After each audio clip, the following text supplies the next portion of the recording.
मांढर गावामध्ये एक 8 दिवसापूर्वी जो काही वनवा लागला त्याच्यामध्ये प्रचंड असं नुकसान या शेतकरी बांधवांचं झालं होतं. त्यांना आपण चारा देण्याच्या बद्दल आपण वेगवेगळ्या संस्थांना आणि वेगवेगळ्या लोकांना आपण आव्हान केलं होतं की मदतीसाठी त्यांनी मदत करावी म्हणून. मांढर गावातील ग्रामस्थांनी त्यामध्ये दत्ताजी पापळ असतील, दीपकजी पापळ आणि इतर सर्व ग्रामस्थ दादा यांनी सगळ्यांनी पाठपुरावा करून आपण विश्वासता यांनी सगळ्यांनी पाठपुरावा केल्यानंतर आपण पंचनामा करण्यासाठी सांगितलं होतं. शासकीय दरबारी पंचनामा झालेला आहे, परंतु शासकीय मदत मिळत तोपर्यंत जनावरांचा चारा उपलब्ध होणं गरजेचं होतं. त्यासाठी माजी आमदार संजय चंदूकाका जगताप यांच्याकडे पाठपुरावा घेऊन आणि वेगवेगळ्या संस्था असतील, वेगवेगळी लोकं असतील, त्याच्यामध्ये बाळासाहेब लोळे असतील, त्याचबरोबर माऊली बापू भिसे आणि आनंदी हॉस्पिटलचे सर्व डॉक्टर सुमिजी काकडे या सर्व लोकांनी भरीव अशी मदत केली आणि ती मदत आपण प्रत्येक शेतकऱ्यापर्यंत पोहोचवण्याचं काम या ठिकाणी केलं. यामध्ये संपूर्ण मांढर ग्रामस्थांनी जे काही सहकार्य केलं त्याबद्दल मांढर ग्रामस्थांचे खूप खूप आभार.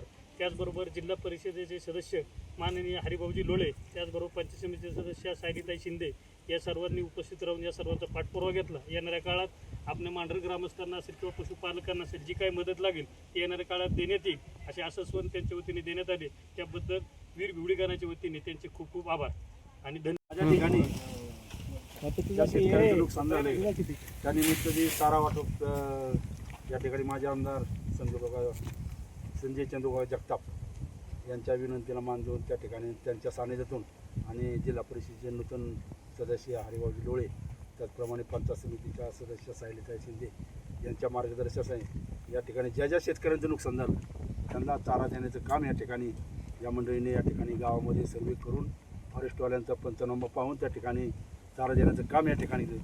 ते आम्हाला शब्द दिले ते त्यांनी पूर्ण केलेले, त्याच्याबद्दल आम्ही सर्व शेतकरी समाधान आहे. अजूनही पुढच्या काळात काही गोष्टी शेतकऱ्यांच्या अडचणी आल्या तरी त्या आम्ही या ठिकाणी माझे आमदार किंवा हरिभाऊजी लोळे, सायलीताई शिंदे यांना सांगण्याचा प्रयत्न करणार आहे. आणि त्यांनी ज्या ज्या गोष्टी आम्ही अडचणी सांगत गेलो आहे कुठल्याही विषयाच्या असू द्या, हे चारा टंचाईच नाही, पाणी असू द्या, कुठले लाईटचे कुठलेही विषय असू द्या, या ठिकाणी ही मंडळी सर्रास त्या ठिकाणी आमचे विचार करून त्या ठिकाणी आमच्या पाठीची कायम उभे राहून त्यामुळे आम्ही गाव पातळीवर सुद्धा त्यांच्या सानिध्यात वेळोवेळी त्यांना मार्गदर्शन त्यांचे आम्ही घेतो, आम्ही त्यांना देतो आणि त्यामुळे आम्ही सर्वजण एकत्र आहोत.